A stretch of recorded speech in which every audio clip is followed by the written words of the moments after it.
Hello. Good afternoon, participants. Another lecture uh, by Dr. Venugopala Rao Manneni, data scientist. I would like to introduce Dr. Venugopala Rao Manneni. It's my privilege and pleasure to invite you, sir.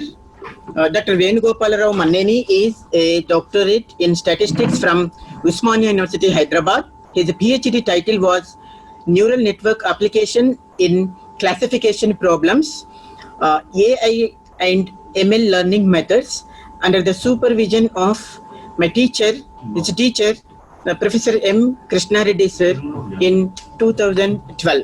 He has 10 publications in prestigious national, international journal on hybrid analytical approaches in data mining and forecasting. He was the topper in the MSc Statistics program in 2003 at the university. He was rewarded the best quantum programmer in the year 2004 in TNS India Contact WPP and served clients across UK, France, and Asia Pacific region. Dr. Venu is an experienced data analyst who has over 15 years of work experience in a diverse areas of verticals such as manufacturing, service, media, telecom, retail, pharma, and education. Dr. Venu's primary responsibility is to architecting the solutions for the data-driven problems using statistical methods, machine learning, and deep learning algorithms for both structures and unstructured data. Venu's expertise lies in understanding of mathematical and statistical theories, experimenting with new technologies, and innovative use of theory in the field of analytics. He has been successfully managing a sincere and dedicated team of analysts at JustSmart mandate on data science using tools like OR and Python. Additionally, he conducts training sessions on predictive analysis, data mining, and data science concepts and technologies. Dr. Venu also has a vast experience in statistical softwares such as IBM SPSS Statistics, SAS, and data processing software like Quantum and Wingcross. Venu is also a member of Board of Studies as an industry expert for few of autonomous colleges of Usmania University and as well Department of Statistics, Usmania University, Hyderabad. Thank you, Dr. Venu, for giving me an opportunity to brief about you, and thanks for accepting our invitation in spite of your busy schedules. Wait a minute, participants. I would like to share a video of Dr. Venu, sir. It's not my video. Thank you, Geetam University. It's a privilege to be part of this. Please play that video that will give some context about today's AI. If you can able to play, please that.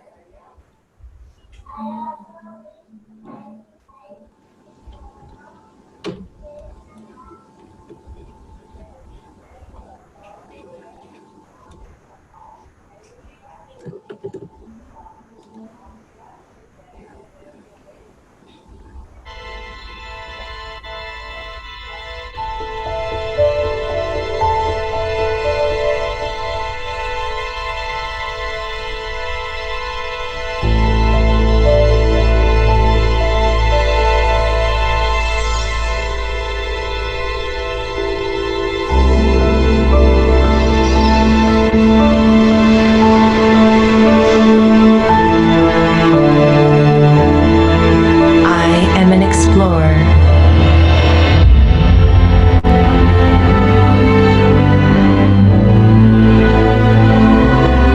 Searching for the origins of our universe.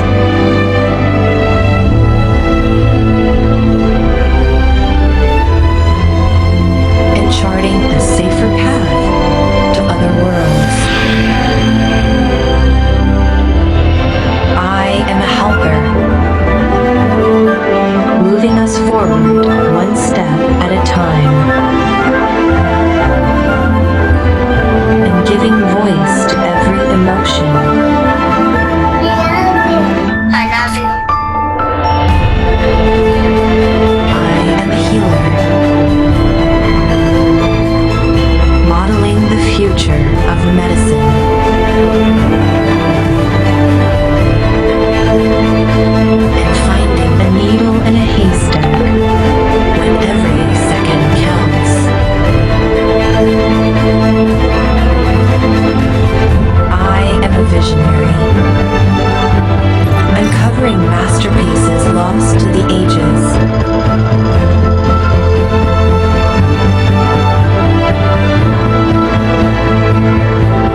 composer of the music.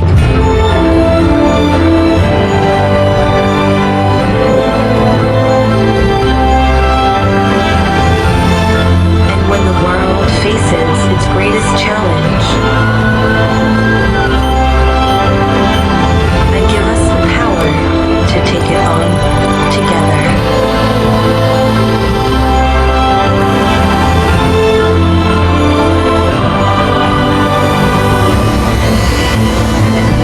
I am AI.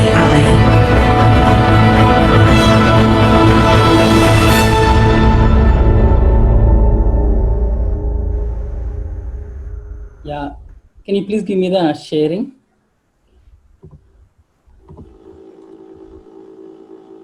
Yeah, good afternoon all. Sir, you can hear my voice and my screen is sharing, Sure. correct? Yeah, it's clear. Awesome, sir. Yeah. Yeah, sure.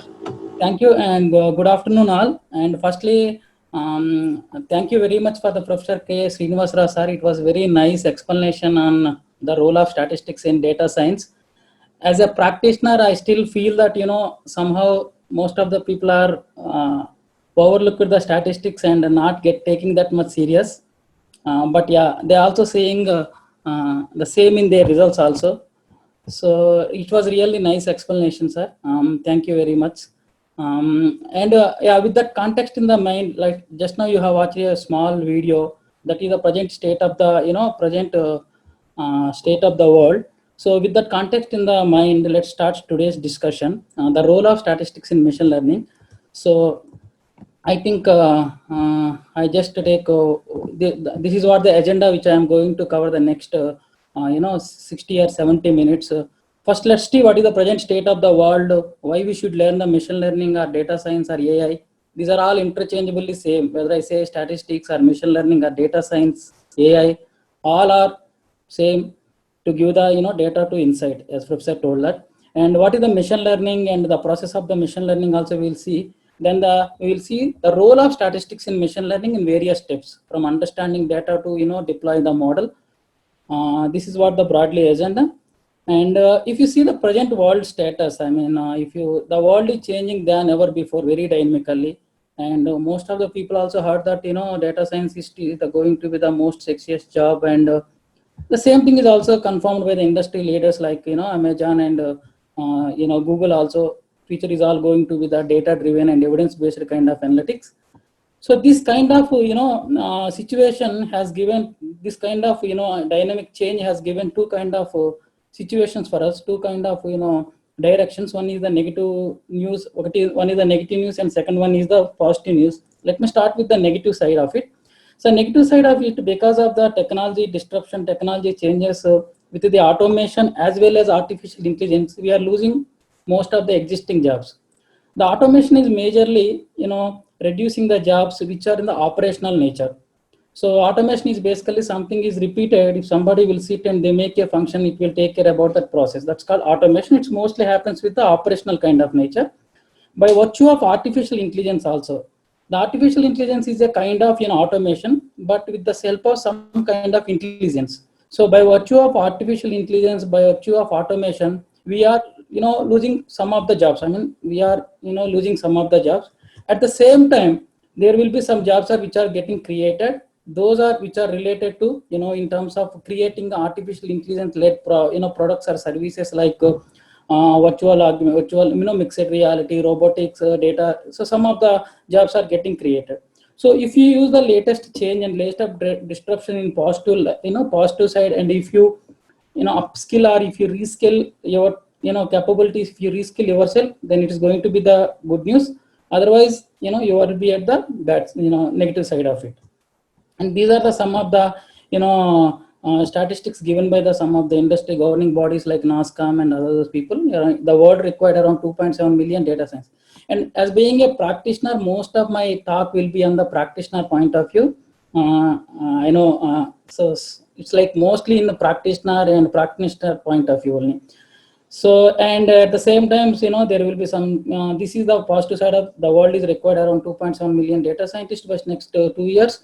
And there is some, GDP growth is also there. But at the same time, these are the some of the figures are given by the industry, NASCOM, some of the industries body that around 5 million jobs will be threatened by the automation. Some of the jobs which are required only operational in nature is also getting, automated. The jobs which doesn't require any logical thinking, which required only operational things, those kind of jobs are already getting automated with the latest technologies. Okay. Oh, sorry.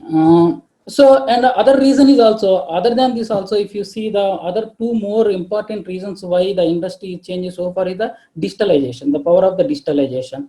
So this is like pre-COVID. The pre-COVID also, I think people thought 85% of our human transactions will be digitalized. Now it should be more, because after COVID, I think most of the transactions are happening to the digitalization. Digitalization is completely changing the industry, how it operates and how it is going to operating. And also, if you see the off late, there has been huge customer experience. Nowadays, we are seeing all the customers are, their experience, the expectation is increased.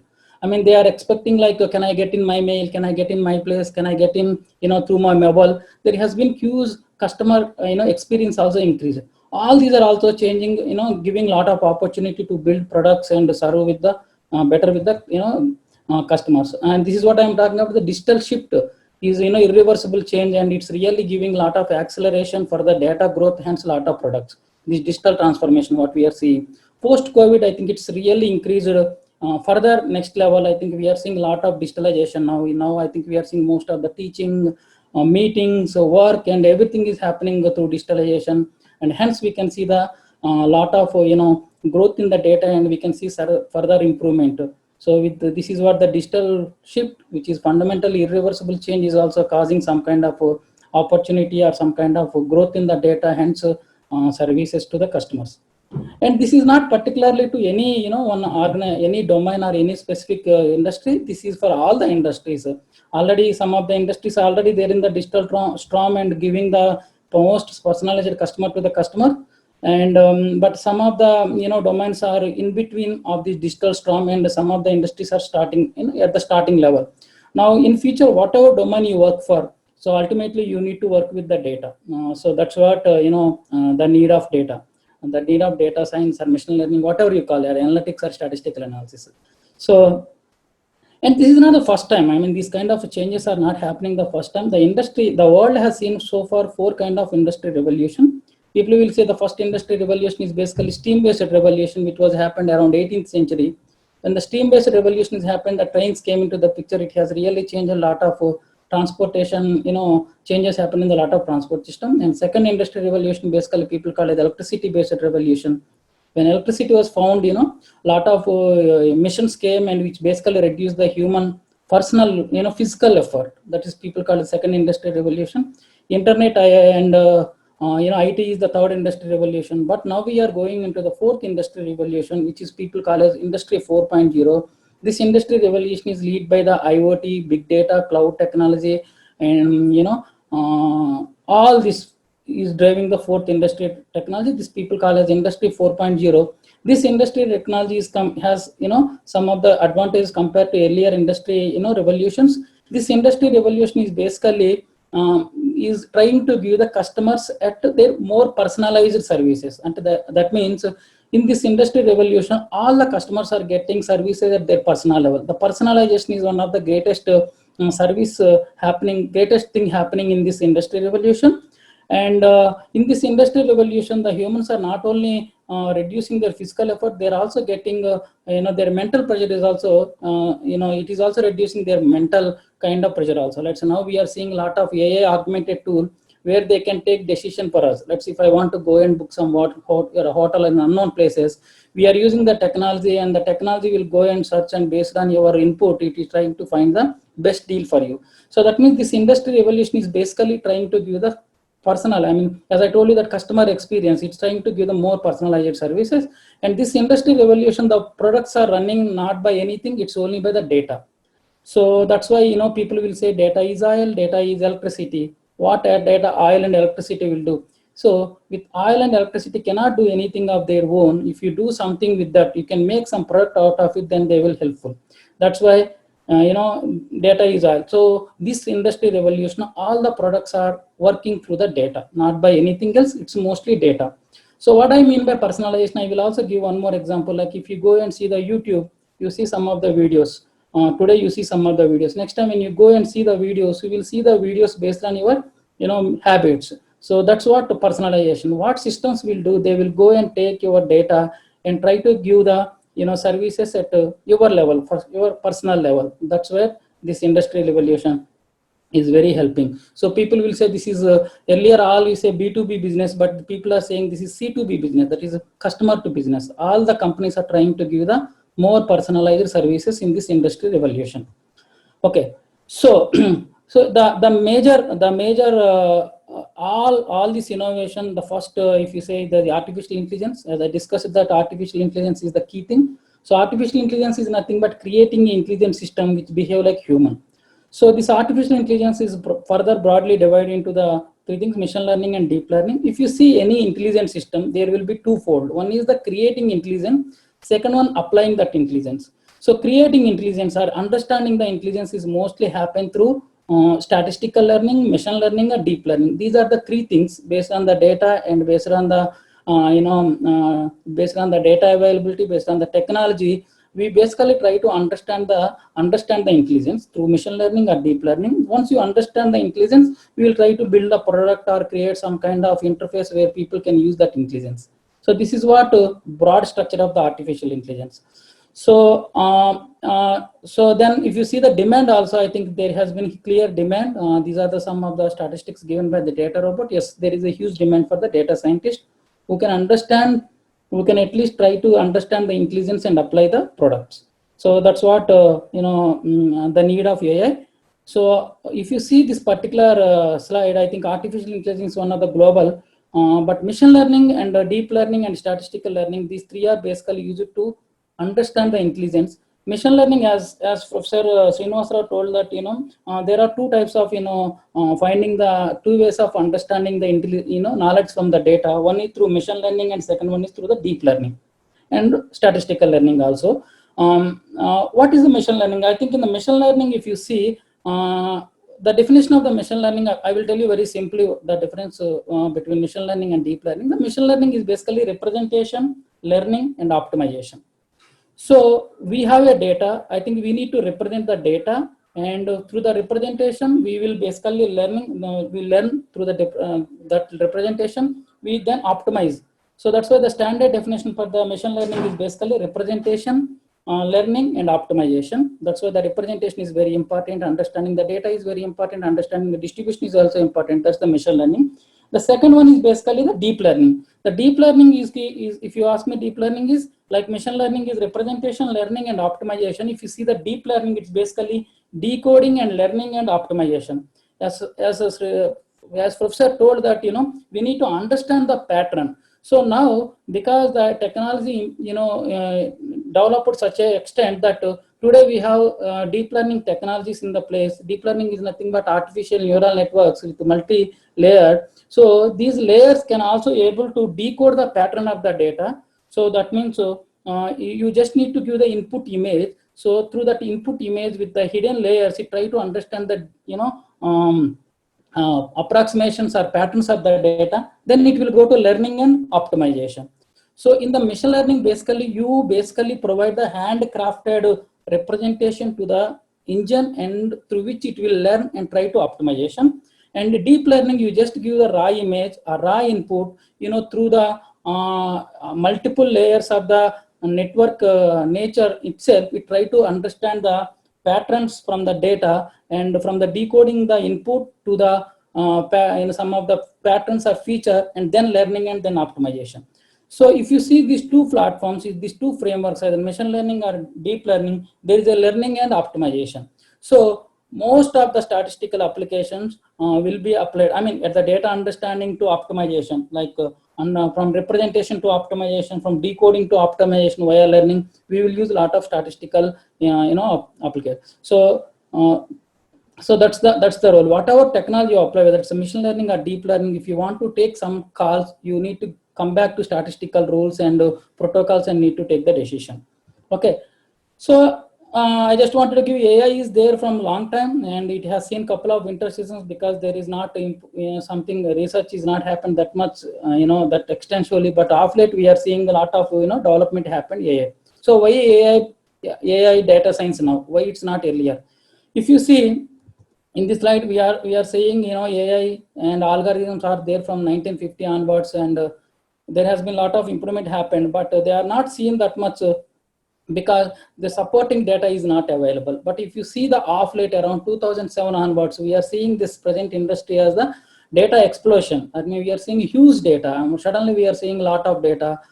People are calling it the big data. We are in the era of the big data, unstructured data, image data, audio data. So suddenly we from 2007 onwards, we can call it the data explosion era. This complete data explosion era completely changed the way the analytics is offering.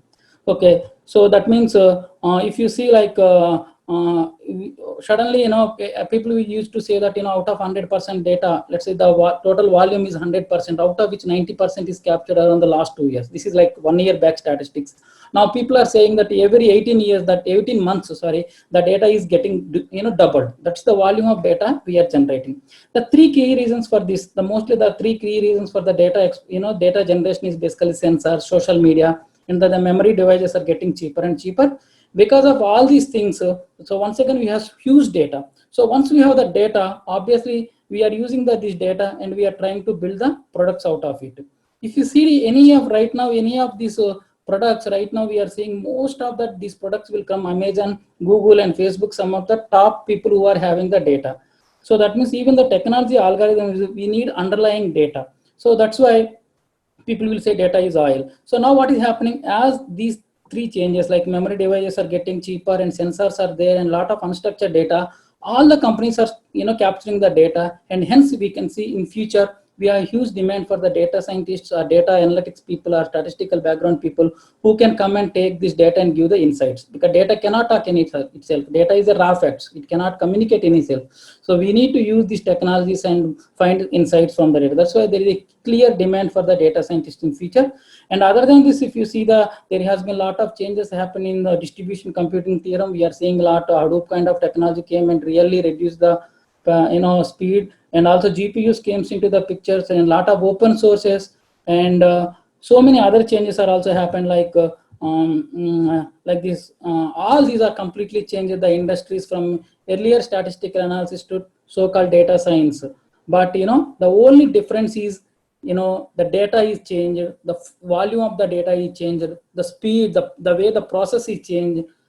So hence what happened, the fast, I think there is a very limited data where statistician used to take the data, give the they do analysis and build the insights. Now what is happening, there has been a lot of data, then we need multiple people come together and need to build this kind of need to build the utility. That's why this data science became a multidisciplinary field where multiple people needs to come together and need to work. That means we need a computers, background people who can come and store the data, understand the data, retrieve the data, process the data. And as being data is huge, we need the domain expert. What is the important data? What is the relevant data? I think we will also discuss the data literacy in coming slides, how data literacy is important. We need a domain person, we need a researcher. So obviously we need a statistical guy who need to come and build the model and validate the model. So that's why, and also presentation of the model, how to interpret the results, can these results are making sense or not. So hence this industry required this particular component, need multiple people needs to together and need to work together. That's why the data science is not a single field. It needs to be collaboration or support either from mathematics and the domain perspective, computers perspective, and all of it. So that's why data science is a formulation of data, computation, statistics, domain, everything. So that's the data, and that's the data. So this is what, if you see how the data is growth, this is 1 minute statistics in internet. This is the amount of the data we are generating. So right now I think we have like around 30 gigabytes of data, but by 2025 it is going to be 175 gigabytes of data. 1 gigabyte means 1 million 1 billion terabytes. That's some kind of figure where it's trying to give that we are generating a lot of data, and the store and the all these innovations, the behind is the data. I mean, And this is what, the number of devices are also connected to the internet. I think, like, because of the IoT, how many devices are connected to the internet is also, you can see how they are changing year by year. And this particular slide is basically give the how the memory devices are, cheap cost is decreased, I mean, day by day. And other than this, now we are also having a lot of sensor data, where sensors will capture a lot of streaming data, online data through the computer vision, the enabling computer to understand the images through computer image. We can understand this image data, as well as as I told you that today the most of the data is unstructured data. I mean, out of 100% data, 80% data is basically unstructured data, the text data. And with the concept of natural language processing, that is enabling computer to understand the human language. With the concept of natural language problem, now computers can also understand text data, computers can also understand the image data. So the computers can also enable to text data. We are also seeing a lot of chatbots, voice-based assistants. So many tools and technologies we are seeing. As I told you, that computers can also understand the images. So we are seeing a lot of radiology. I think I also works for a company called Mediva. We basically provide a lot of healthcare solutions, personalized through electronics health records. So our aim is to basically provide the precision medicine. So we will use a lot of image processing for, so as computers can also understand the images. So most of the radiologists, I mean, radiologist asking us also getting taken care by the computers. I think future, I think we have the radiologist who are used to infer whether the computer given output is correct or not. So that kind of applications also we are able to solve, develop by using the latest data driven technologies. As a natural language through, we can also build a lot of text or voice enabled services. So all this completely the change of the industry, the way they operated earlier. If you see the most of the industry 4.0, the present industry, the complete company, all the companies, they have basically they completely changed the way they are operating. So earlier, most of the companies are in the reactive mode. But now, because of all the data, they are all become the proactive mode, because they are using the data and we are trying to anticipate our some failures. Let's say proactive means, like, if you are working for a manufacturing company, through the sensors data, we can use the data and try to find when the machine will fail, when the machine require maintenance. So everybody to be the proactive in nature. So most of the analytics become proactive. And earlier, most of the record, and if you see the most of the reports are static or dynamic. Now, right now, because it's online real-time analytics, we are seeing a lot of dashboards because of the GPS sensor data. Today, we are able to track the person, everything, location, everything we are able to. So most of the analytics become today real-time analytics, and now has become. So it's not about volume. Now it's about the value. So we are in the. So now nobody cares about how much volume I have. Now all the companies are looking for how much value I am providing for my customers. So it's all become the value. And earlier people build the technology for business. Now people are building business around the technologies. Like earlier, people have, suppose if I have a business, then I try to build, can I build some kind of tools or some kind of software to serve. Now what will happen now? Technology is already there. How should I use this technology to serve the customer better? So like I told you, one of the example, like sensor data. Now I have a lot of sensors are capturing data. How should I use the sensor data to provide, to build the solution which can help the customer? So now the most of the businesses are building around the technology. And as I told you that, most of this industry 4.0, the companies are trying to give the most personalized services. And now it's all like evidence-based analysis. I think people will use the data and evidence-based analysis. Now, with all these technology changes, I think there have been like there is one of the famous data scientist, data strategist. He has built some shortlisted some 25 kind of technologies which essentially work with the data and which can rule the world, which can rule the next 10 years in the industry 4.0. Just I'm reading for you. So these are the 25 technologies probably which people will use in future, and the backbone is the data and analytics. So they are like artificial intelligence and machine learning, the Internet of Things, wearable technology like smartwatches, all those what we are using, and big data, intelligent spaces like smart cities, your intelligent intelligent specs also. I think a specs which can have some kind of sensors which can capture the data, like blockchain, cloud and edge computing, extended reality, as I told you, that augmented reality, virtual reality, and digital twins, Digital twins is creating a digital environment of the product and try to make some kind of experiment and try to simulate into other way. Natural language processing, we discussed this, enabling computer to understand the language, voice inference, chatbots, computer vision, and robots and cobots. I think in future we can see a lot of robots. Robots are basically these are the intelligent system which works eyes as a natural computer vision, ears as a natural language processing, and try to solve like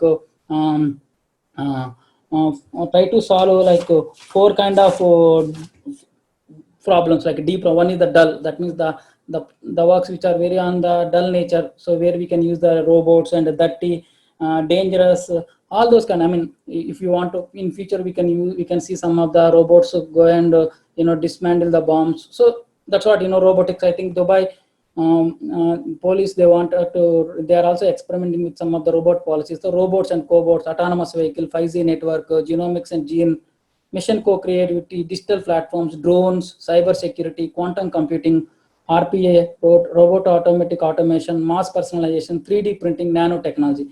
These are the key 20 technologies which emerge in future, which essentially works with data and analytics. So I think that's why there is a huge, there is a clear, there is a clear path, there is a clear opportunity to learn the data, and data analytics are working with the data and provide the insights. So that means it's not a hype at all. It's a true. There is a clear need for it. There is a clear need. So this is what I wanted to talk about, just to give some kind of background what is happening outside, and let that would start what is analytics. I think as Professor told that analytics is nothing but something new. Basically, it's basically data cannot talk. Any data is basically raw facts. It cannot communicate anything. So we need to apply our knowledge on the data and try to find some kind of insight and put that in action. If you ask me whether the data science or a statistical thing, machine learning, AI, the simple definition is data, knowledge, action. So we have some data, it cannot communicate anything. So you need to apply your knowledge on the data and try to find some insight, put that in action. Or that's why data, knowledge, action. Or if you want to put it very simple, it's like you have something in your hand, information, you try to find what you don't have in your hand. So you have something in your hand, that is the data, and try to find what you can not find through the data, what you can communicate, which you don't know, where you need to find through the data. So simply data, knowledge, action is basically data analytics. And what is ML? So now we are cutting what is ML. So now we have seen like in previous slides, we have seen the data is exploding like too much. So what happened is we have so much of data, the way they handle the data, the way the people use the data is also changed. If you think back like 5 years or down the line, 5 years or 10, like earlier people used to call you software engineer. Now most of the people are calling data scientist. What is the difference between these two? So let me explain what is the machine learning. Machine learning is basically, it will learn from the data without explicitly programmed. That means we don't need to write anything. It is basically learn from the data. So that's the data machine learning, using computer algorithm to uncover the insights, determine the relationships, and make the predictions and the feature. That's so learning from the data. So before getting into the machine learning, I wanted to give one small suggestion. So machine learning is not about the code; it's a thought. So if you see the machine learning, this is the some of the circles as per their importance. See, the code is very small part, but today most of the emphasis is given for the code. Whenever I attend any kind of webinars, people try to ask, give me the code.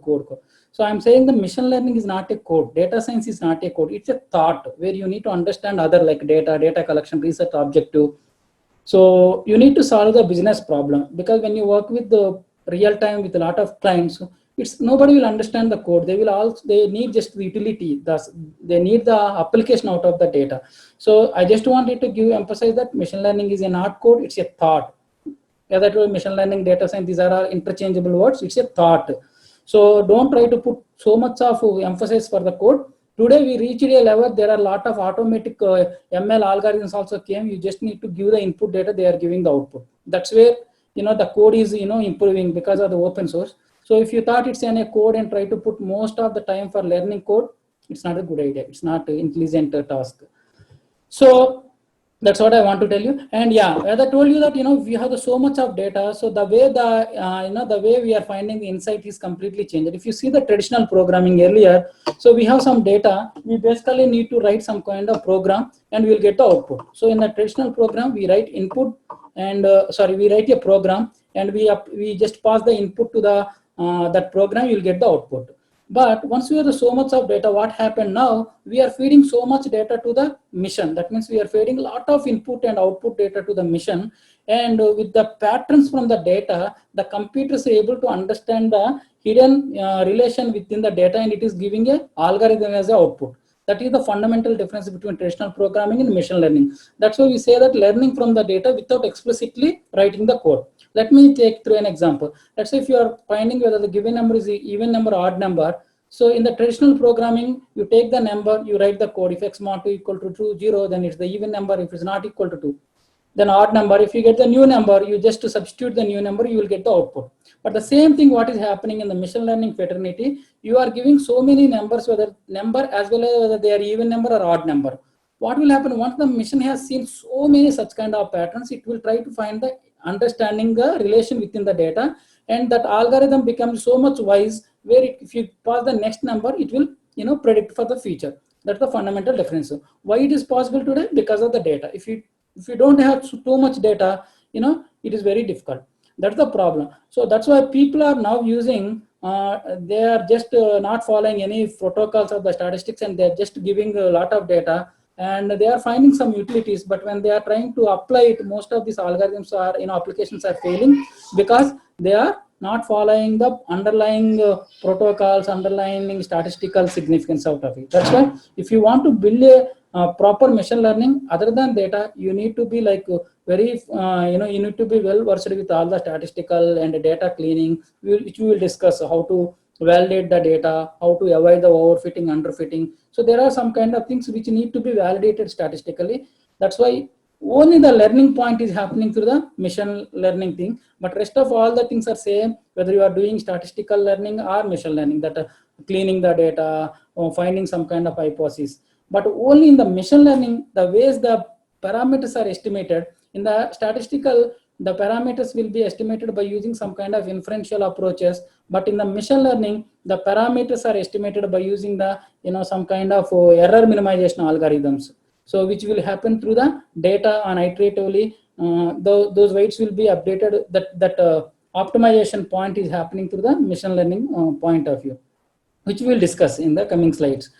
So yeah, as we discussed, I think the process of data into insights, I think are the data which we are hand to, we are trying to find something which we does not have in the hand. There's a analytical continuum is there. So any project or any analytical project you take, it will follow this kind of analytical continuum. This is called from descriptive statistics to predictive. So this is the process we will basically follow. First one is the descriptive statistics, and second one is the diagnostic analytics, third one is the predictive analytics, fourth one is the prescriptive analytics. Now fifth one is also happening, which is called cognitive analytics. I will explain what do you mean by descriptive analytics. Before solving any problem, somebody comes and somebody has given a problem, you need to start with what was happened with the data. So what was happened with the data, that's called descriptive statistics. First you need to understand the data. That's the descriptive statistics, which is a branch of statistics essentially. So that is the descriptive statistics. Then you need to understand why it was happened. So diagnostic analytics, root cause analysis, that's where you will apply all the statistical inference. Is this is happening through the data, or it is happening something because of the sampling. Diagnostic analytics, a lot of inferential statistics will apply that. Then third one is basically you need to tell that what is going to happen. That's what called predictive analytics. And fourth one is basically what best can happen. That's called predictive analysis. Now the one more thing is happening called cognitive analysis. What best is not also important. If you are handling with the healthcare client, or if you are handling with a financial client, what right can happen is also important. That's called cognitive analytics. Because of the data, now people are also edging that what right also they are finding it. So that's why information to foresight. So that's what I'm saying. Representation, learning, and optimization. So any problem you take, whether it's a small problem or machine learning problem or deep learning problem, any problem, this will follow this. Whether you are trying to give the small insight by using Excel also, it will go to this continuum. Descriptive statistics, what was happened, why it was happened, what is going to happen, what best can happen, what right can happen. This is what the mostly this. Once this kind of happen, because of the technology, we are putting in products, we are putting in some web-based, we are putting in mobiles, we are deploying in a lot of products. That's why now user can see the analytics on the right time. So earlier we doesn't have this kind of technology changes. That's why the analytics is seen as more of individual task. Now because of all the technology data, we are embedding these analytics as a part of products. That's why now user can see lot of analytical utilities in their products, and they are using in their real-time daily situation, like our email, spammer, ham. So these are all the machine learning techniques which are embedding in the products and which is serving the better. And if you see, this is the analytical continuum, but the data science or any analytics process also falls one of the workflow called CRISP-DM. This is basically called cross-industry standard protocol for data mining. If you want to solve any data-driven problem, this is what people will follow, called the CRISP-DM. There is two other approaches also there, KDD and SEMA. But out of these two, CRISP-DM is the most popularly used workflow, and it is well, flexible enough to use for the machine learning also. If you see the CRISP-DM, I think this is the various steps in there. Any problem is solved with the business understanding, then data understanding, then data preparation, modeling, evaluation, and deployment. So these are the various steps in the CRISP-DM. And basically in the business understanding is basically if somebody comes and you need to understand the business, whatever. So all these stages, the role of statistics is there, which is what we will discuss at the latter part of the discussion. But all these 6 stages are a very problem. First, we have the business, and we need to understand what is the data available to solve that particular business. That is the data understanding. Or simply, if you want to ask me how to convert the business problem into data problem. And the second step is the data preparation, which is very much important. Today, we are in the big data era, but big data is not important. The relevance of the data is important. So we need to create the relevance of the data from the big data. That's why most of the industry and people are saying that the technology is getting automated with a lot of open sources. In future, we are seeing a profession called data literacy, where we require the people who can understand the data, understanding the underlying distribution, understand the relations. Who are the people who can really make relevance of the big data. That is the important key asset required for a data person. So the relevance, how to find the relevance of the data, the data preparation. So if you are solving the problem using machine learning, the data preparation is very important thing. That is making the relevant data, because modeling is the thing. You just need to build a model, but before modeling, you need to basically find the relevance of the data. Yeah, so that is what data preparation you do. I think in which we will see how to do the data cleaning, outliers, transformations. As Professor told, that there is a huge transformation as true missing value, outliers, all fall under data preparation. Then we build the model, then we evaluation. As being machine learning, we need to evaluate the model in the both the business perspective as well as algorithmic perspective. That means both internally and externally. Can this model makes really sense? Is it really solving the business problem? It is not business problem, go back to business and try to. That's where there is a arrow going back. So that's what I can say. That CRISP-DM is an iterative process. It's not a single process. It's not a code. So you need to iterate to this process till you get the satisfaction survey. So out of all these 6, we'll use a lot of statistics when you wanted to fine tune and you wanted to take the decision. That's what, there is no getting out of statistics.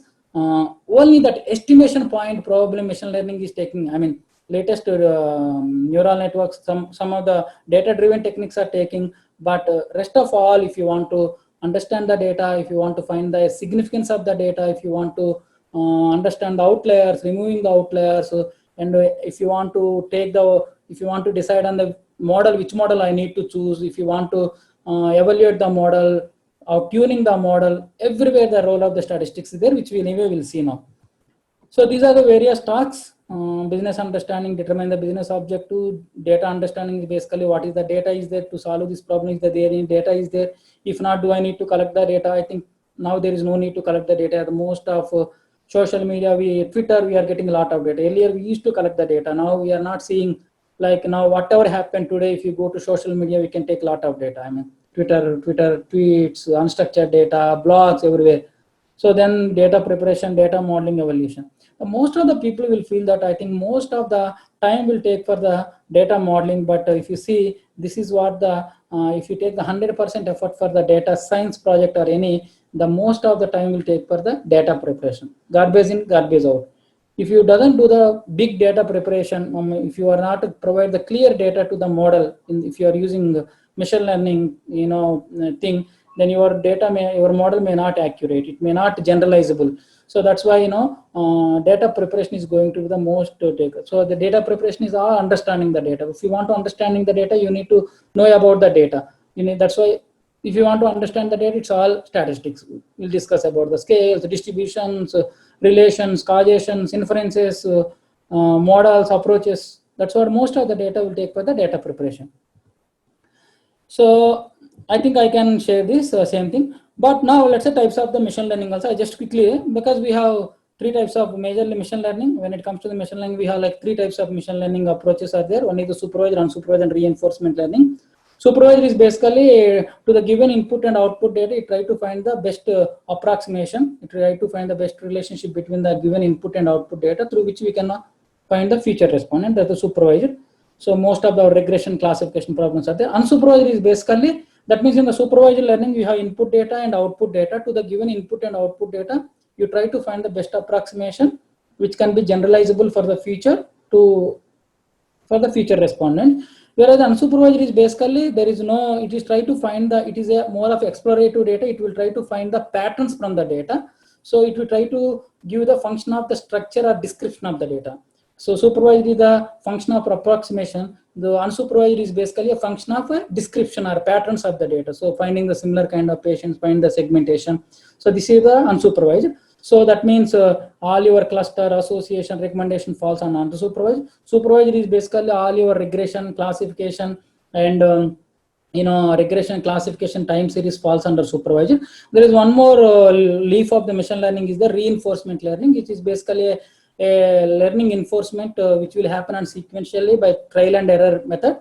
So where the system will learn continuously from the system. When it is learned, it is done good job, it will take the reward, otherwise penalty, and try to put that in the process and try to take the better job. So mostly this will be used for the gaming, like gamings where each time your transaction will be improved based on the earlier sequence. Classification is basically one sequence. In supervised, you basically take one classification or one decision you will take, but in reinforcement it's the sequential. In the system it will take the sequential. Like in the driverless car, it will take the sequential. It will take a lot of decisions and go further. So that's what reinforcement means. Most of the advanced products, driving license, driverless cars, most of the products we are seeing. So these are the three branches of machine learning. So like I told you that supervised and unsupervised. In supervised, we have input data, we have output data. Machine try to find the best approximation through which it can predict the feature. Unsupervised is basically define the structure to the given data. You try to find the patterns. To patterns, it will basically find to the groups. So one of the easy example is basically every day we are seeing our Google. So Google basically has a ham and spam where. So it builds a supervised algorithm based on the text, because now computers can also understand the NLP. So you come up with a supervised algorithm. So as soon as the new email comes with their algorithm, it automatically classifies the spam and ham. So like if you ask me, all of the statistical models will fall into the three groups. One is the prediction, association, and grouping. If you are trying to predict the continuous dependent variable, that's called regression. If you want to predict the discrete outcome variable like user, non-user, died or not, churn or, that's called classification algorithm. If you want to predict the fast based on future based on the fast, that's called time series. So the under prediction we have like regression, classification, and time series. Under grouping we have like supervised cluster analysis. Under association we have the recommendation analysis and market basket analysis, recommendation analysis.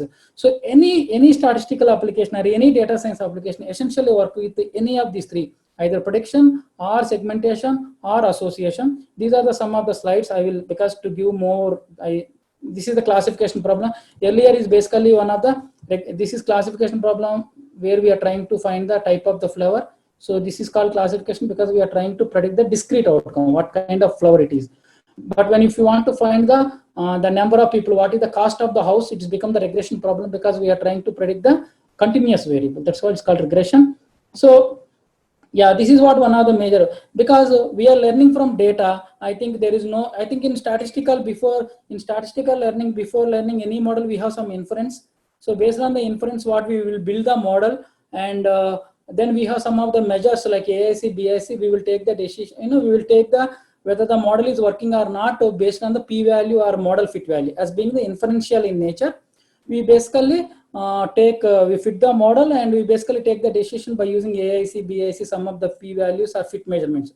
Because most of the machine learning is the non-inferential in nature, we doesn't know what kind of algorithm we need to apply. What people will do, people will apply a sequence of algorithm, because there is no free hunch algorithm. What people will do, they will apply the different kind of algorithm, and they take the what is the best, what function explains the best from the data. That's why we have so many algorithms exist. Like if you want to predict regression, if you want to predict by using instantaneous approaches, we have a k-nearest neighbor algorithm. If you want to predict the feature by using the equation regression approaches, we have regression and logistic regression. If you want to apply the probability based prediction, we have Naive Bayesian. And if you want to use like layer based approaches, we have the support vector systems and neural networks, where we are trying to explore the data in other dimensional space and try to find relationship. And if you want to solve the problem by using the rule based approaches, we have decision trees. So what in machine learning people will do, they will take the data, because we doesn't know anything about the relationship of the data because of the non-inferential nature. We try to apply all these algorithms in a pipeline, and using the validation technique, which algorithm gives the best accuracy, and which we try to solve the business problem, we'll take that approaches. Other than that, we have ensembling algorithms also. Machine learning is a big subject, and try to give some perspective. So that's why we have do so many algorithms. But what people will do, if you see them any machine learning, people will apply a concept called pipeline, because we are trying to find the predict to the giving some underlying kind of relationship. So I give the regression kind of approach. So I will try to find the coefficients using machine learning. I say use support vector mechanics, use this approach approximation on the data, and try to give the parameters. That's why people will apply. So they will try different approaches and try to find the best one.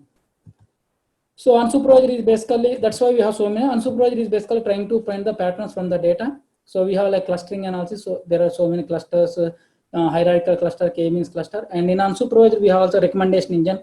I think if you see the Amazon, Google, everything is a recommendation engine. In the recommendation also, we have two types of recommendation: content-based recommendation, collaboration recommendation, now hybrid-based recommendation, neural network-based recommendation. Basically, try to take the pattern of the data and try to find the similar kind of person based on either content or collaboration. Collaborations or clustering, finding the similar kind of things.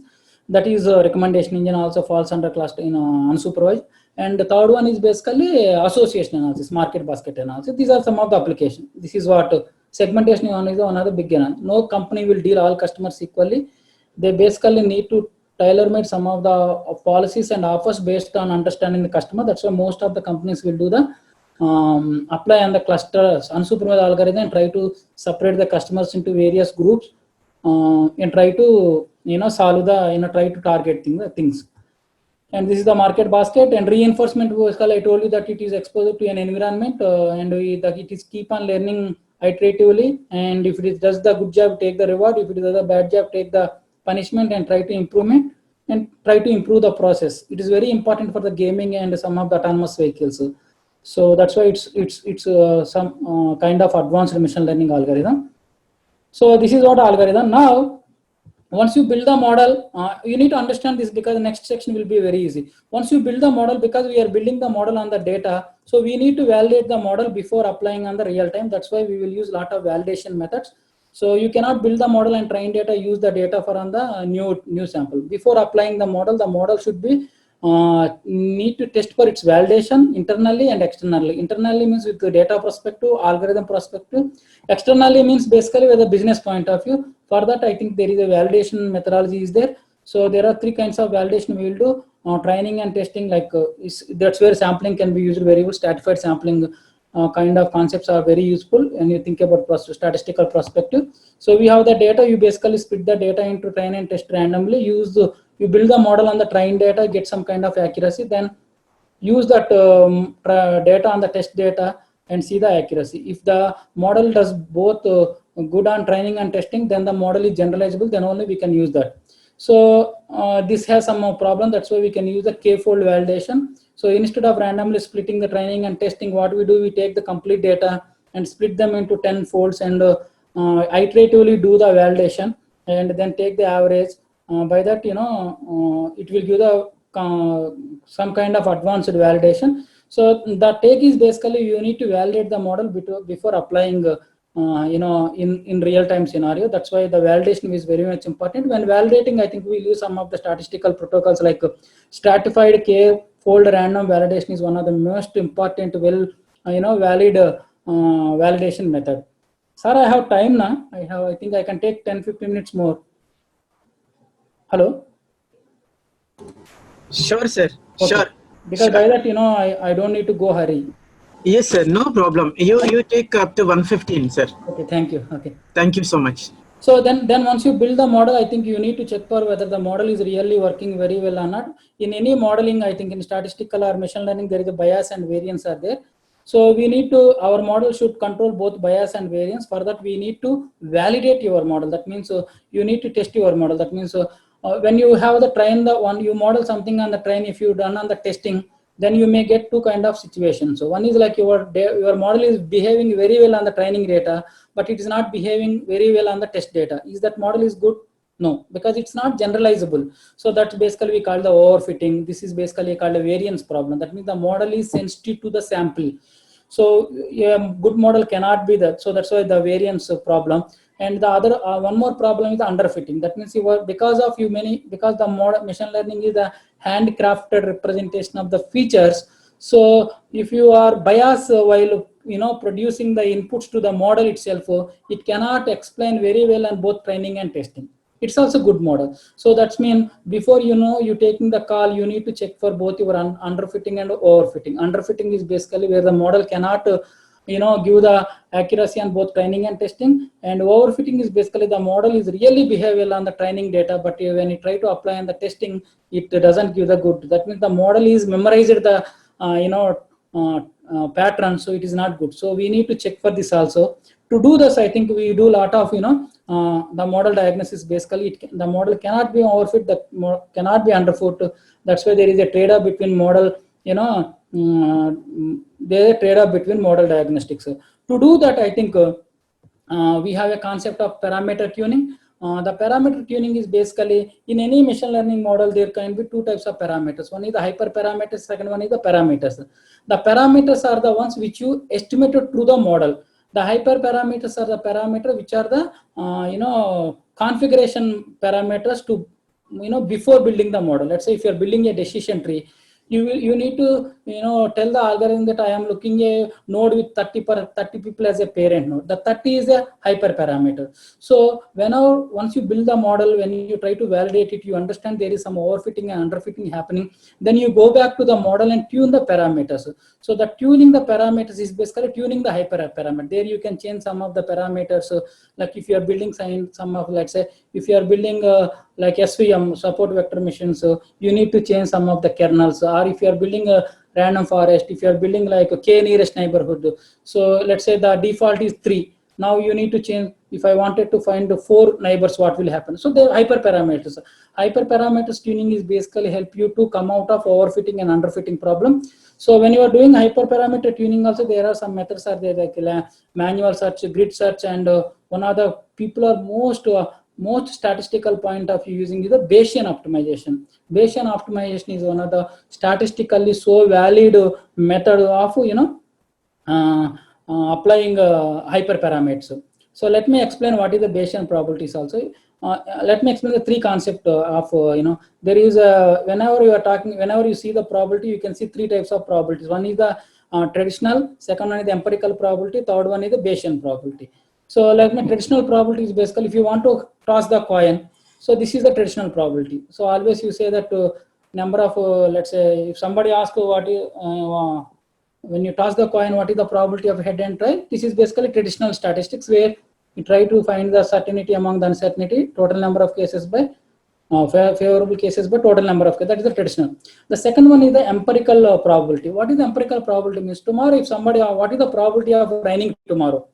If you ask, how can you solve this problem? You will take some kind of data. I mean, you see what is the season of this and how many times last year it happened. You will collect some data, you will find the probability. That's what called empirical probability.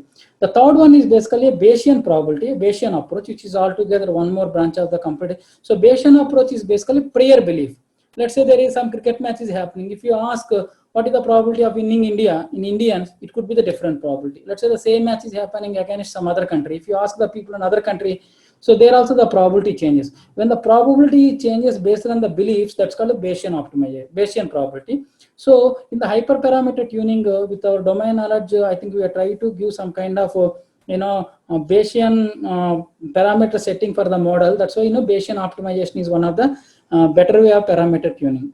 So this is where Bayesian things are also applying, and that's what we'll do, the hyperparameter tuning. As I told you that random search, grid search, and manual search and Bayesian optimization. These are the 4 very popular techniques of parameter tuning.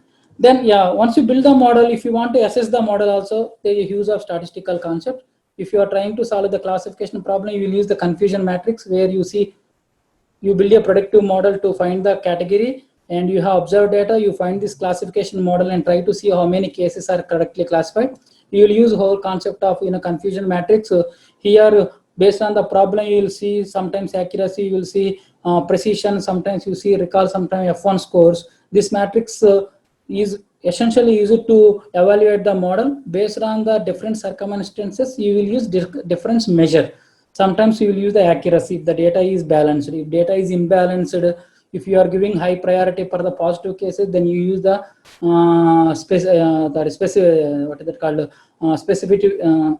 specificity, and sometimes you will use the recall based on problems. And so that's what. So if you want to assess the model, once again you will use the statistical measure. There is, other than this, there is a coherence kappa also we will use, which is the reliability of the model, because we discussed that we will use the pipeline of the models. So when you apply the pipeline of the model, if you want to take the decision on the validation data, you see these measure for all the models validation set and take the decision. That's where this is also very useful. And when you are solving the regression model, you will use the RMSE score, which is a very popular model to take regression problem. When you are using the time series model, you will use the MAPE value, mean absolute percentage error. So these are the some of the measures you will take the evaluation criteria. And as I told you that there is no free lunch algorithm. You apply all the algorithms and based on the accuracy you will take the decision. So once you are happy and you check for your validation, overfitting, underfitting, then you are happy. Then you try to finalize your model and deploy model also.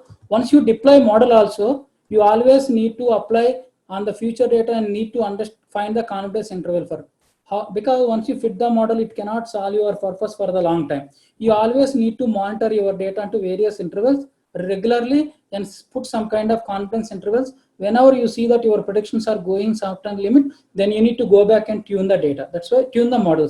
That's why it's an iterative process. That's why also a lot of statistical measures are involved. So we will put some kind of confidence. If your predictions are going behind 10% confidence and level, give you an alert. So that's where you feel that your model is not working very well. That's why once again you need to go back and change, because it learns from the data. So when see the what kind of new patterns comes and try to put the pattern also in the model and try to reduce that error. So that's what complete machine learning pipeline. I think I know it's very short, but I try to give the whole perspective of the machine learning. And some of the application, if you see, I think we already discussed. You name the domain, there is an application. In health, we are using for drug discovery, patient care, finance also we are using. Like in India, if you apply the loans, they will take some 10 to 15 days. But if you, I think soon it will also change here. But in US, if you apply for a loan based on our data, they will take maximum 7 to 8 minutes, whether you are approved or not. Not only that, now there are a lot of interpretable machine learning algorithms are also calling. Even though they are trying to find some kind of interpretations around the machine learning models and trying to give why your loan is also rejected. Retail also we are seeing a lot of application. Everywhere, all the industry have the applications. So that's what the mission, that was the mission. Now we are coming the last topic. So the role of statistics in machine learning. So unfortunately, this is the state of today's thing. If you see the picture itself is self-explanatory. If I statistics, nobody shows that much interest. If I say machine learning, some people will come and sit, listen. If I say artificial intelligence, that's all. That's where, cracking word. So there is a saying that I think what people will say when you are talking about fundraising, they will say artificial intelligence. When you are talking about your company recruiting people, they will say machine learning. But when you are working with the data, it's ultimately regression and logistic regression. That's what is the truth. But yeah, the world is behaving like that. So this picture itself is explains the role of statistics in machine learning. Machine learning, understanding data, learning and optimization. Understanding data with inference, understanding the distributions is statistics. Finding the learning and optimizing is the mathematics. And all together with the computers and putting into applications is called computers. So all three together is called data science. Anyway, that's what. So now we discussed on the CRISP-DM also, we have like various steps from problem framing to model prediction. Now let me quickly explain how each statistical technique will be applied on all these things. Let's start with the, I put a lot of slides, but I will quickly cover because I have given a lot of statistical things. Because so when you are solving the problem also, you need to have a lot of statistical background. What kind of problem it is? Is it a regression problem? Is it a classification problem? What is the, let's say if you want to collect the data, what if I want to collect, let's say 90, if I am looking for 95% of confidence interval, what could be my sample size? If I am looking for the 99% of confidence, what could be my sample size? What are the key performance indications? So a lot of statistical knowledge is required while framing your problem itself also, where actually in my company also, we sit with our researchers also sit with us, and they will ask if I want to conduct a survey with 1,000, let's say I wanted to get a 95% accuracy on the, between the users and non-users for some kind of product, what could be the minimum sample size? So that's where also a lot of sample size is required, power and precision, everything before setting the research, before collecting the data, before collecting the data, before building the questionnaire also, lot of people will spend with the data statisticians and find those numbers. That's where it is very important. And as I told you that data understanding, I think I just basically descriptive statistics. The first step is the descriptive statistics. Under descriptive statistics, we have like understanding the data, like descriptive statistics and inferential statistics. These two are very important thing. Under the descriptive statistics, we have measures of central tendencies, dispersions, and exploration of the data. So let's quickly give what we do under the descriptive statistics. So in the data science, I think the machine learning, one of the most Prithvi, 1 minute, sorry. Prithvi, close the door. One of the most important thing is the understanding the measurement of the scale. Understand the measurement of the scale. So most of the people, I mean, if you are coming from non-statistics background, let's say if male is 1, female is 2, if you consider that as a variable, then it's not correct way of representation of data. So under the machine learning, the measurement of the scale is very important in how the data is captured. Is 1 to is the numbers, or is 1 to is only for the label number? So 90% of non-statistical background computer people, they never consider, give the weightage about the scale and try to take the data as it is and build the model. If they give male is 100, female is 200, they will take the data and try to put the correlation, some kind of distances. Is it that makes sense? Male is 100, female is 200. Can I say that female is equal to into male? Nothing. Here the number is only for the label. And if I have the ordinal scale, rank 2, rank 1, rank 3, can I say that difference between rank 2 minus 1 equal rank 3 minus 2? That makes sense? No. So we need to understand the measurement of the scales before handling any problem. That's why measurements of scale is very important. We have 4 types of scales. I am quickly skipping. So nominal, ordinal, interval, ratio scale. You need to understand the scale, very important. Nominal scale is only for label purpose. There is no number. So let's say if you are predicting user and non-user, user is 1, non-user is 2. Can you take that as a continuous variable? No, you need to take that as a nominal variable. That's why it's called classification problem. A data scientist knows this. Otherwise, he take 1, 2 as a number, then he never produce a category. He always try to produce the number between 1 and 2. It doesn't make sense. So you need to understand the scales, very important. Nominal scale is only for label purpose. It doesn't have any numerical significance. Ordinal scale has order. Interval scale has order, label, and relationship. But absolute 0 doesn't have scale. But ratio scale, mein absolute 0 has some point, like your the height between father and son. The ratio makes sense. So you need to understand the ratio. The measurement of scales is very important. I know a lot of data scientists who come out of not coming from statistical background. They tend to make a lot of mistakes here. Okay, and next one is the descriptive statistics, understanding the data. So there is like I will just skip this. So understanding the data. Descriptive and so descriptive statistics is basically description of the data. You need to understand the data by using 2 ways. Before getting into the model, you need to understand the data. For that, we have measures of central tendencies and dispersions and skewness and kurtosis. So measures of central tendency is basically trying to express the complete distribution through a single value. That is the mean, median, and mode. Once again, I'm telling you that all the statistical measures are vary based on their scale types.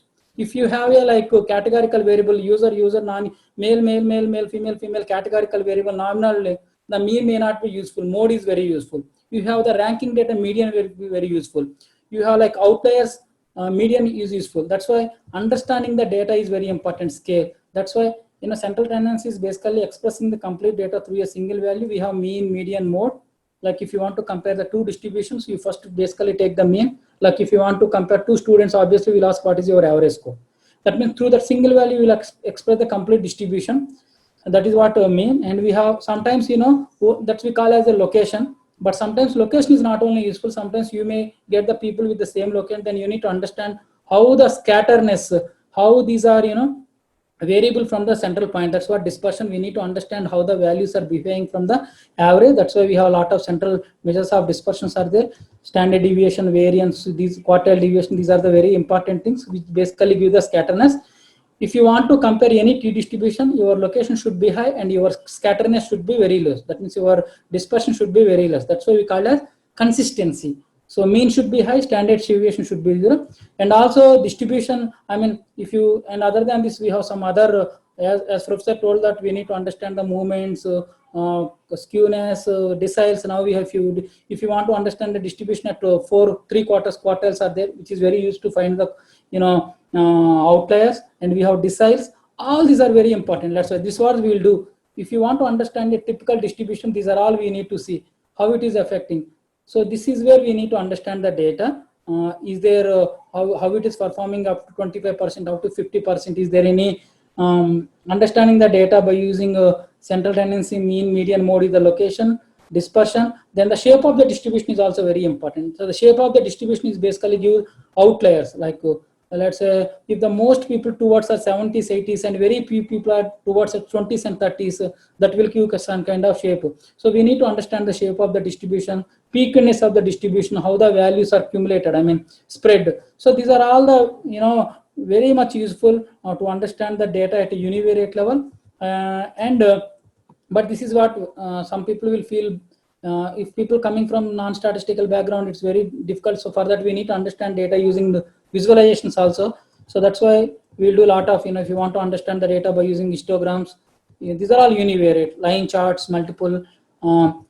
And if you want to understand the two variables, we'll do the stacked bar. If you want to understand the normalized important, we'll do the pigram. But as I told you that, outliers and missing value, garbage in, garbage out. Before doing the model, you need to clean the data. So if you want to find the outliers at univariate level, there is a wonderful plot called box plot. Box plot is basically works with the quartiles. So for every distribution before getting into the model, because the outliers skew the solution. In the previous slides I showed, let's say 1, 2, and 30. 30 is obviously an outlier. So we need to remove the outlier, or your model will suffer with that. That's why what we need to do is basically we need to remove the outlier. For that, Whisker box plot is one of the popular method. We'll apply the box plot and try to find the outliers. Like it will calculate the Whiskers, which is like Q1 plus 1.5 into plus 3 into interquartile range, which will give the minimum and maximum. Any points which fall behind minimum and maximum is the outliers. That's why we will remove the univariate outliers. Quartile. That's what. If you want to understand, these are all basically understand the relationship. So similarly, if you want to understand, let's say I will tell you, this is what, if you want to understand the one categorical variable, one continuous variable, if you want to understand the univariate, yes, you do the box plot. But if you want to understand, is there any difference between males and females, their salary, then what you do, you put one box and Whisker plot for female, one Whisker plot for males, and from that we can see the, this thing. So what I'm trying to say is, under the descriptive statistics, you do either descriptive statistics or you can also do the charts.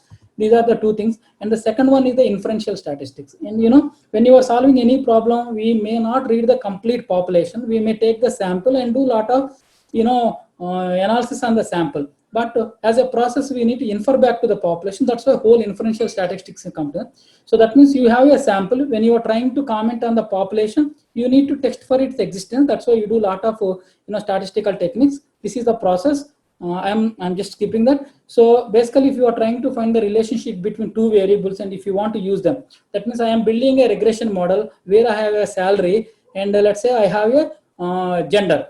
If I want to find if the gender is really affecting on salary, I need to test for its significance. So here I have one continuous variable, one categorical variable. I apply t-tester and f-test, and based on the p-value, if p-value is significant, I may use this value in the model. If not, I may exclude it. That's why before getting into the model, you need to test for a lot of inferential statistics and try to eliminate some of the models. You need to put the variables which are very useful in the model, because the key criteria of the model is easy to use, easy to apply also. You cannot build a model with so many variables, then it is very difficult to apply also. That's why we will apply a lot of inferential statistics and try to remove a lot of variables at the earlier stage also. This we call as the filter method. The filter method is basically univariate level of finding the association between the dependent and independent variable based on the significance we'll take up. So that's why the whole concept of hypothesis test will be applied here. Like if you want to find the correlation between the, if you have two continuous variable, you want to understand number of people versus salary. Let's say if you want, is there any relationship between, because of two continuous variable, you will apply the continuous correlation and you test for the correlation. If makes significant only, then you will use that variable. So if you want to find the relationship between two categorical nominal variables, smoking versus non-smoking, smoking versus gender, you do the, let's say, user, non-user, and your independent variable is the gender. If you want to find is there any relationship between these two, you do the chi-square, and based on the chi-square p-value, whether you take the decision. That's what I am saying. In the data pre-processing, the data understanding, data cleaning, you apply a lot of inferential statistics, and that's why all the inferential statistics, these are the different tests we will apply. And also I told you that we have a lot of missing this, like if you feel that the data is following a normal distribution, you use a lot of parametric tests. And if you feel that sometimes we will have very less sample, and if you feel that non-parametric also, we have some of the non-parametric tests also will apply. The idea behind this test is to find a significant, you see whether this model variable is useful or not. That's where we can select the model. And yes, and when it comes to the outliers, this is what parametric and non-parametric. When it comes to the feature engineering also, the second step is basically data cleaning. As I told you that today the problem is the relevance of the data. We need to clean the data before modeling.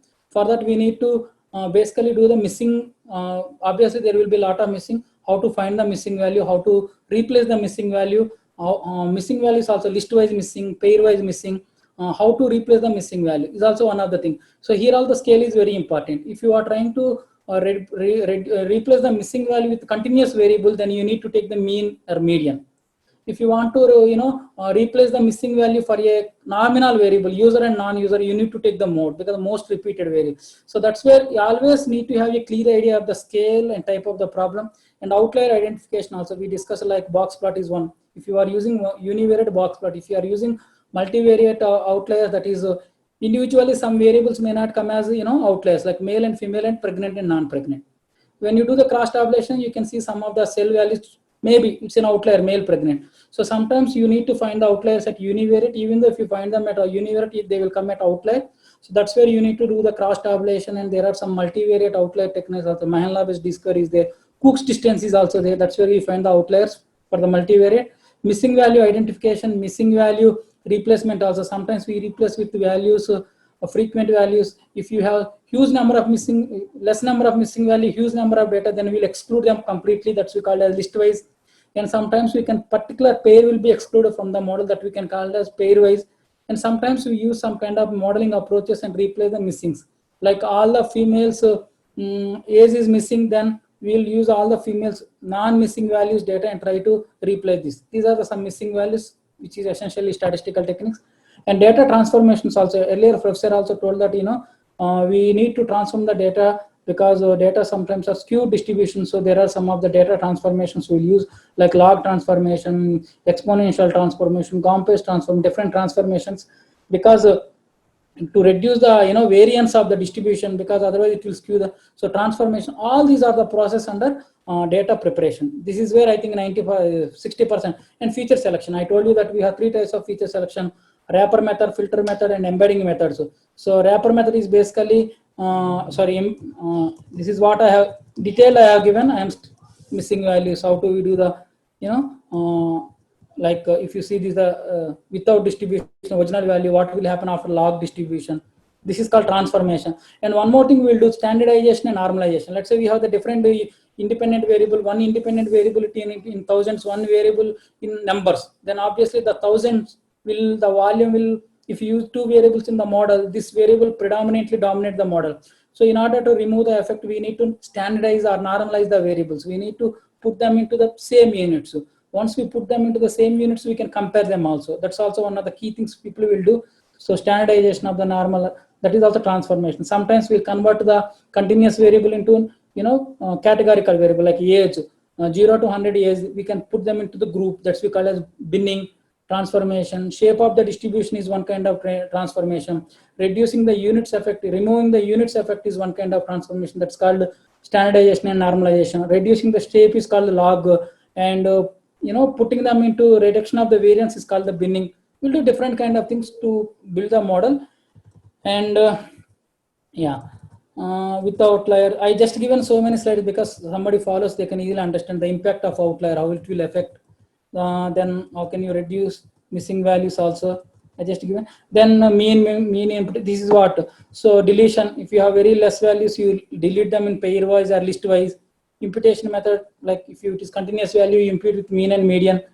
So that's what it is there. Then one more thing, the feature selection is also important. In the feature selection, I think we have three methods, because today the problem is we have so many variables, too much of data. We need to find the suitable variables in the model. That means we need to find the relevant variables in the model. That's why feature or variable selection is also plays an important role. There are three types of methods are there. One is filter method, second one is the wrapper method, and third one is embedding methods. All three are the hardcore statistical techniques. So filter method is basically what we discussed earlier. We see the each individual relationship with the dependent variable in univariate fashion and do the hypothesis testing, and based on the p-value we select that variable or not yet individually. Wrapper method is basically we take a subset of the variables and do do see the whether the we start like stepwise regression. If you know the regression, we start with forward and backward. We start with all the variables and try to eliminate one by one in the subset selection. That's the wrapper method. Like we try to add one variable and see whether it's impacting or not. We'll do like subset model. That's called wrapper method. And third one is, this is what we do, different kind of we start with all the feature and try to find the combination of the variable which can give the maximum variance. And embedding method is basically Lassa and ridge regression. I mean, these are some of the regularized regression which will try to improve the reduce the variable effect on the dependent variable. For the time being, I am excluding this. And dimensionality, basically ridge and Lassa regression try to regularize the parameter to control. That means it will try to, it will try to put the variable effect as much as possible. That it will control some of the taking one variable, complete with this thing. This requires some kind of explanation, because the time limit I'm just excluding. But L1 L2 regularization is basically try to reduce the overfitting by shrinkaging the beta coefficient. And dimensionality reduction also, like factor analysis is one of the dimension. We have so many intercorrelated variables, like we cannot use all the variables because there's a multicollinearity problem is also. So what we need to, instead of using all the variables, it's also kind of transformation. You'll find a factor or principal component, use that variable. I think tomorrow there is a session on this. That's where we'll do. That's what we do on the data thing. Then algorithm, we decide machine learning. We already discussed about algorithm. Now this is the validation methods. We'll use different kind of validation methods, stratified k-fold, leave-out fold. These are all some of the sampling techniques where the sampling plays a vital role. Stratified sampling is one of the thing, you try to basically divide the population into various stratas and try to take sample from. This is one of the popular method of sampling when you have the heterogeneous population. It will divide the population into various groups, and from that it will does it. Very useful validation method. If you can't use stratified k-fold, your model may not give that much valid. Like validate to one out, leave out. There is a jackknife model of validation is also there, but it's not using that much extensive. Most of the people are using stratified k-fold. And we already discussed about Bayesian optimization for the parameter tuning to overfit and underfit problem. And model evaluation also we discussed, like confusion matrix, the same thing, and R-square values. These are all the measures. And ROC curve, there are some advanced models also there. I mean, advanced parameters also there. Basically, these are all statistical measures to validate the models. Similarly, for regression R-square and comparing pipelines, we discussed this also. And finally, once you build the model, we need to test to put it on the deployment, see their performance, putting some confidence intervals. Whenever you feel that it is going behind some confidence interval, you need to take the model and retune it. And these are the various statistical techniques applied in various stages from data collection to model deploy. I put everything in here. Have a look. And finally, what I want to say is basically this is one of the data science without statistics is like owning a Ferrari without brakes. You can enjoy sitting, showing it to others, but definitely one day it will crash. And as I told you that, this is one of the famous code we use. I mean, this I saw many times. People will talk more about AI and funding and hiring their toil, but when you are working, it's all logistic regression and statistical techniques, inferential p-values. Most of the machine learning people doesn't worry about the p-value because their aim is accuracy, but they never understand the significance of the p-value. So that's why in future, I think there is a huge demand for the people who can understand and anticipate all these kind of these things, as being modeling and deployment becomes so much automated.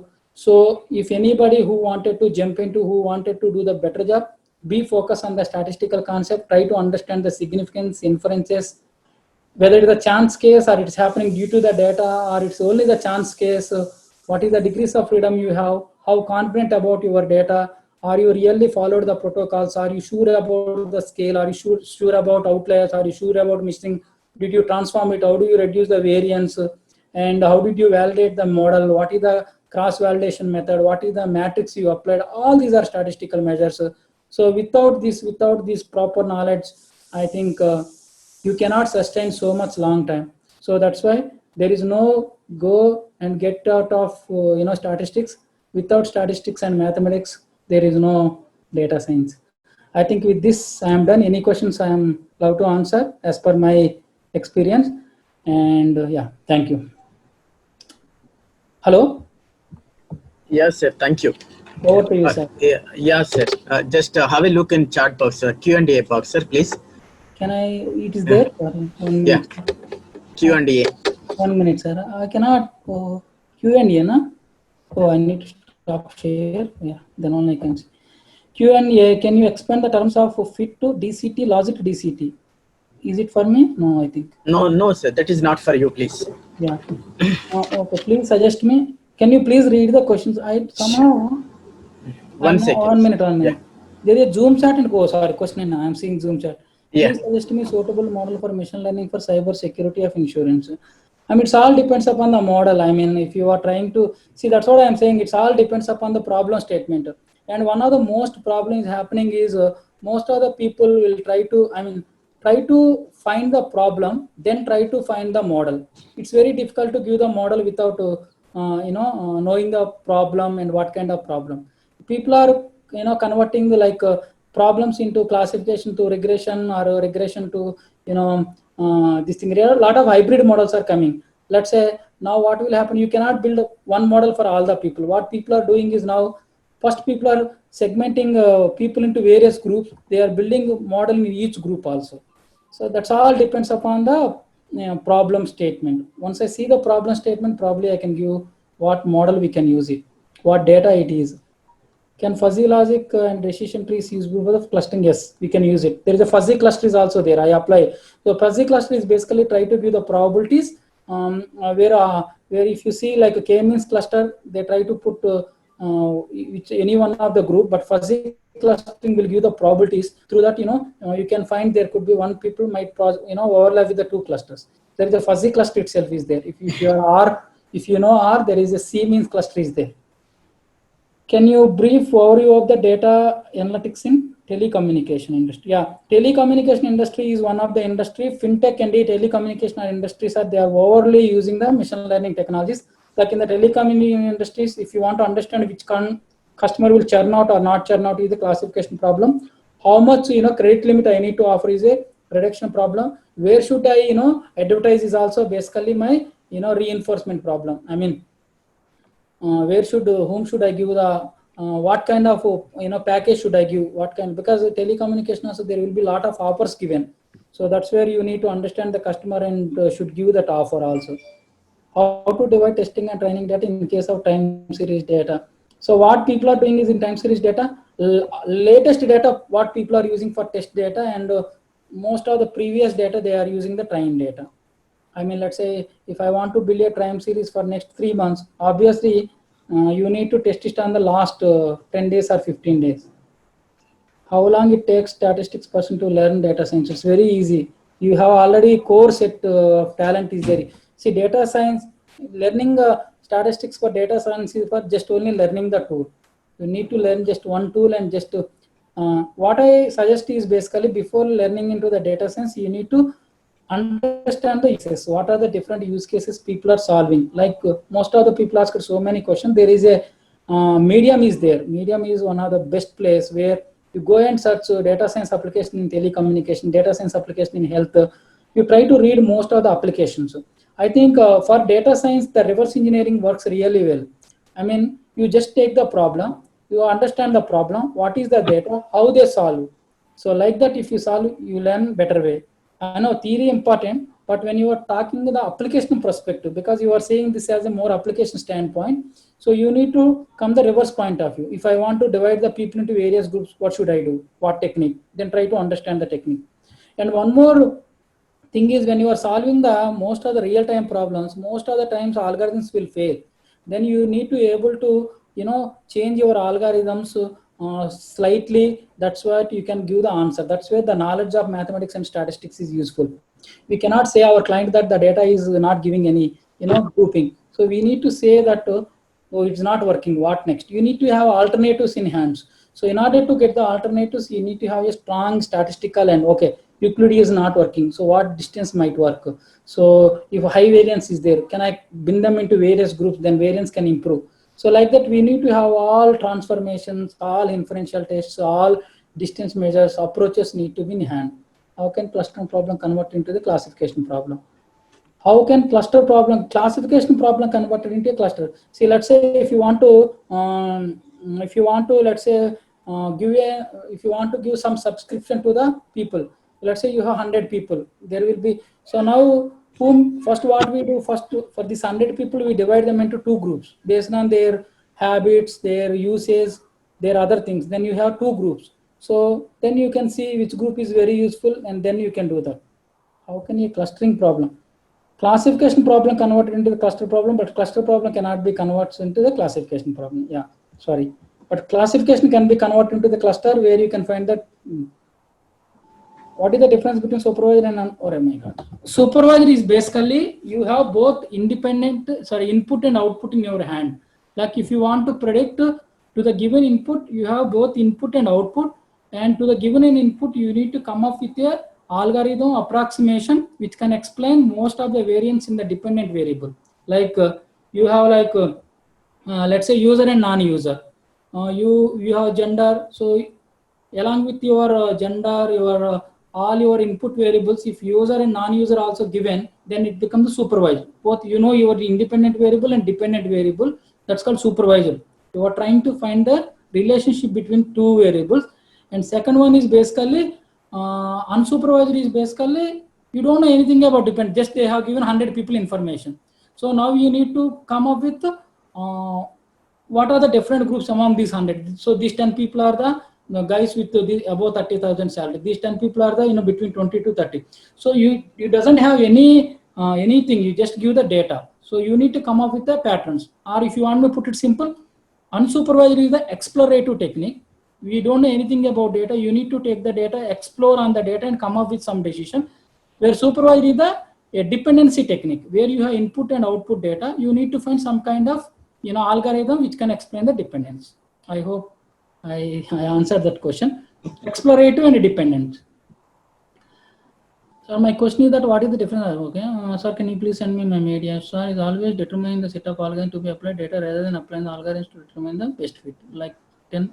Sir, do we ways to determine a set of algorithms to be applied data rather than applying all algorithms to determine? Only 5 need to be applied and know the best. No. I think pipeline is basically all the basically that's what people are doing before finding the data. It's easy now. There are a lot of let's say I have a classification problem. I basically apply all the techniques and find out. Last night I saw one wonderful package, Python package. It's called PyCarry. If you just say it's a classification problem, it go and apply all the techniques, and it will give the validation score based on all the techniques you choose it. So don't worry about model deployment learning. Worry about concepts and applications. So that level it is already streamlined. I think those are all the questions, sir. Yeah, I hope this time. Sir, thank you very much. First, you can have some water, sir, please. Yeah, no, I already had water and started. Sure. Okay, thank you very much. You have given a lot of inputs in this context, role of statistics in machine learning and data science, sir. Thank you very much, Dr. Venu, sir, for your detailed lecture. Of course, very long session on the said topic. Our heartful thanks for accepting our invitation in spite of your hectic and busy schedules. Thank you very much, sir.